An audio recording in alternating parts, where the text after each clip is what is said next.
This episode is brought to you by Indeed.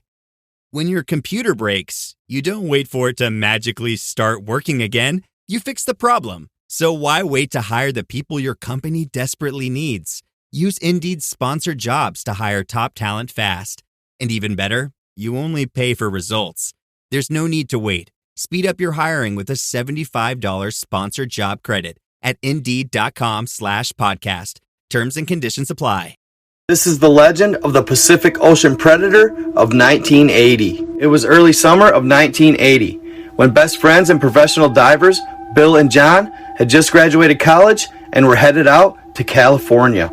Bill and John grew up with each other on the East Coast, and they started diving with each other at a young age. And this trend continued until after high school, when they both chose different colleges in different parts of the country. So after a 4-year hiatus due to college, they were reunited, and they decided instead of going into their careers, they'd take one last summer of leisure.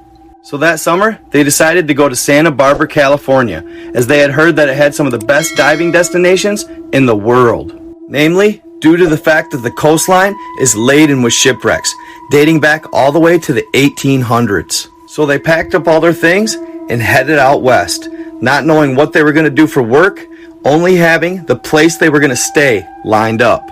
But as excited and eager as they were on the way out there, a couple of weeks after arriving, their morale had taken a hard hit.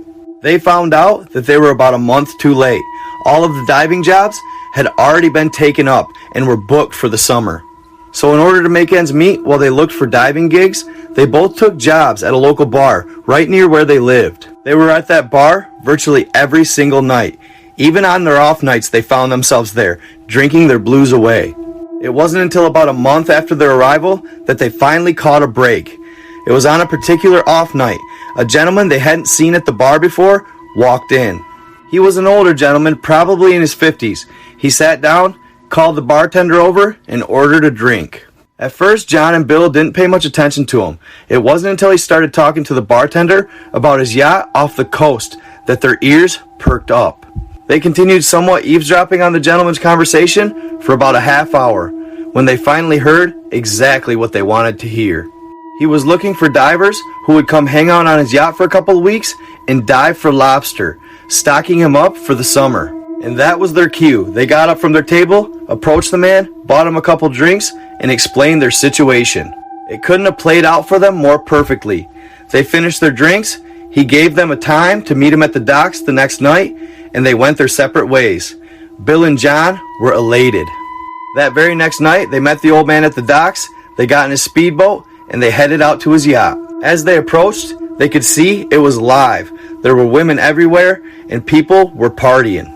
The old man looks at him and says, "I hope you boys are ready to party." Bill and John just look at each other and smile. They partied all night, knowing the next morning they had to dive. When their alarm goes off the next morning, they slowly roll out of bed, hung over as hell. "Shake it off," Bill says to John. "We got to get ready to dive." With those words, they both got a little enthusiasm, made their way up to the top deck, and put on their gear. They hopped in the water and began making their descent towards the bottom. They were making their way towards a nearby Liberty shipwreck to check it out and grab lobsters, because they knew they'd be around the ship. Everything was going smoothly, and their hangover was slowly starting to wear off, and they were at about 60 feet. They continued descending when suddenly an eerie feeling overtook them, and that's when they heard it. A loud roar from something in the distance. They stopped and just looked at each other. They could tell they both were contemplating going back to the ship, but they kind of just pointed at it and wrote it off as that was the source of the noise. They finally found their first gig diving, and they weren't going to screw it up, so they slowly continued to make their descent.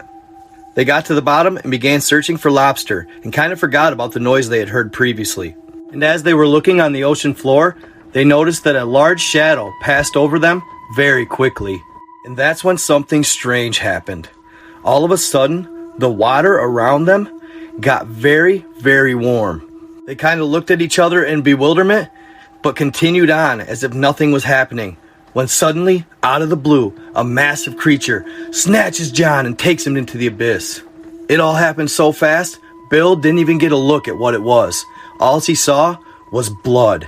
Bill looked at the cloud of blood in complete shock, frozen with fear. He didn't know what to do. He continued looking for his friend for a few more seconds, but he was nowhere to be found. And that's when he decided his best choice was to make the ascent back to the ship. He swam with all his might, just waiting for his number to be called next. He gets to the boat, hops on, and tells the old man, we gotta go now. The old man asks, where's John? He's gone. As much as he hated leaving his best friend behind, he knew there was no chance he survived. On the way back to the docks, they radioed authorities and told them exactly where John went missing. They came out and did a search. They never found John, but they did find some of his scuba gear. His tank had a large scratch in it. Along with his gear, they found something that was very peculiar. They located a massive talon on the ocean floor near where the attack took place. It measured 9 inches in length, and it was like nothing they had ever seen before. It looked as though it came off a creature that was of prehistoric origin. There was virtually no animal in the ocean that had this type of talon. So at the time of the incident, when the old man radioed in that John was missing, apparently a reporter was on the same channel. It was the emergency channel for the Coast Guard. After hearing it, he thought it would be a juicy story, so he headed down to the docks. And that's when he saw all of John's equipment and the talon, and he quickly began taking numerous pictures. The Coast Guard had laid everything out on the deck, and one of them happened to be standing nearby. The reporter asked him a few questions, and that's when he heard the local police pull up. So he figured he better get out of there before they confiscate his camera. He assumed that night they would report it on the air at around 11 p.m. He took the camera and processed all the photos in the dark room at the news station. He had his entire story planned out. It was about 20 minutes before they were going to go on air when somebody arrived. He was dressed in all black and looked like a government official. He told them they better not air this story. They questioned it at first, but eventually gave in. They could just tell this guy was definitely somebody who didn't want to cross. After he left, the reporter ran back to the darkroom to look for the negatives. They were all gone. Bill didn't sleep for weeks. He was completely upset, especially the fact that they didn't air the story. So one day, when he was really angry about everything, he contacted a newspaper that was more likely to share his story. He met the reporter at a park and divulged everything.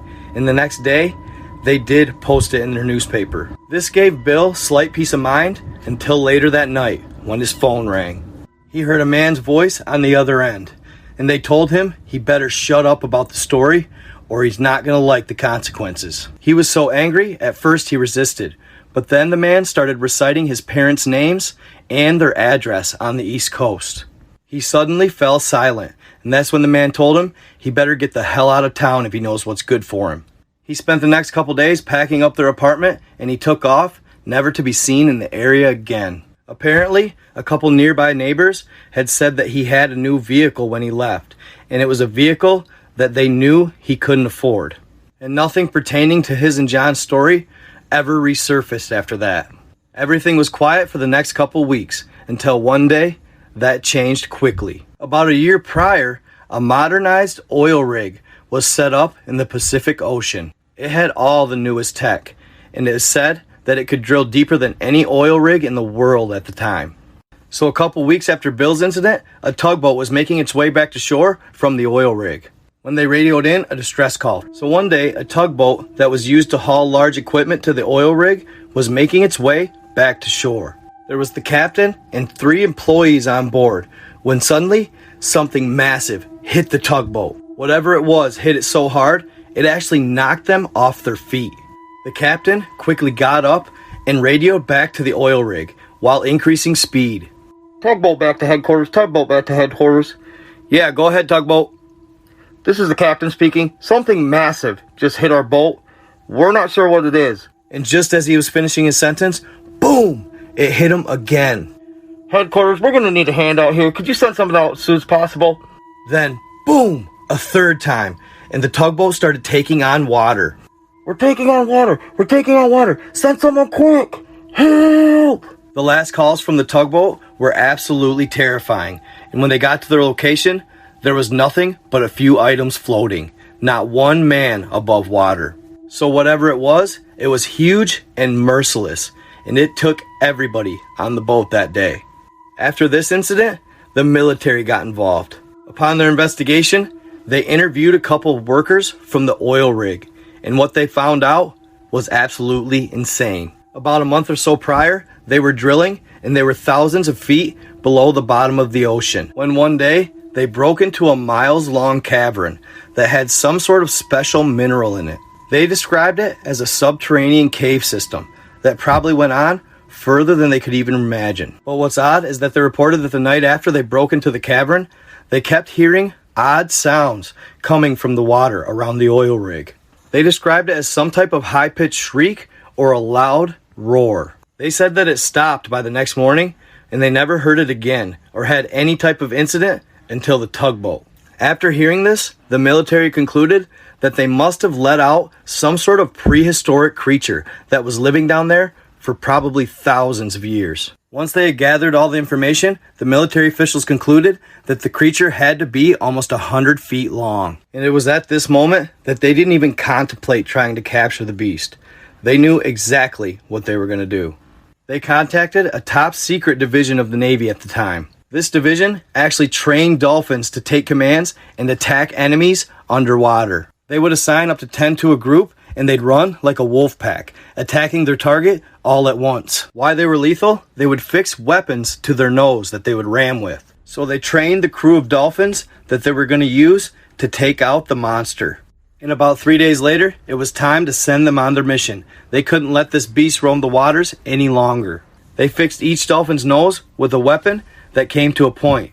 So when they'd hit the beast, it would pierce him and then release. And fixed to each weapon was an explosive that would trigger as soon as it was released from the dolphin's nose. After release, it would give the dolphins a few moments to get some distance, and then they would explode. The Navy SEAL called one dolphin in particular to his boat.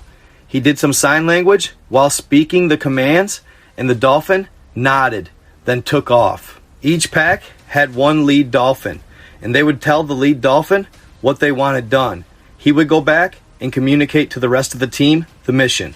They watched on the radar as the dolphins moved through the water swiftly in unison. Though it was the 1980s and they couldn't fix them with a camera, they could fix them with a tracking beacon. It took a couple hours, but the dolphins finally located the creature. The beast was fast, but not fast enough. The dolphins outmaneuvered him, and 8 out of 10 of them pierced him with their weapons. So 8 of the 10 explosives were triggered, and the dolphins scattered. The beast didn't know which way to go. He continued on for a few moments, not realizing what was about to take place, when suddenly, boom, boom, boom, boom, boom! The water turned bright red, and chunks of the beast began to float to the top. Back at the boat, the SEALs saw exactly what they wanted to see. They watched as the beacon surrounded the target and attacked at once. A couple hours later, you could see the dolphins off in the distance. The leader popped his head out next to the boat. The Navy SEAL communicated with him in sign language and asked him if they got the mission done, and the dolphin shook his head yes. They went on to gather as much evidence as they could from the remains of the creature for testing, never releasing the results to the public. From that day forward, the Pacific Ocean Predator of 1980 was never spoke of again. Hope you all enjoyed this story. Obviously, it's for entertainment purposes only. I'm not sure, it's hard to say whether or not something like this could be true. Never know. Either way, stay tuned in for some more crazy content from me. I am out.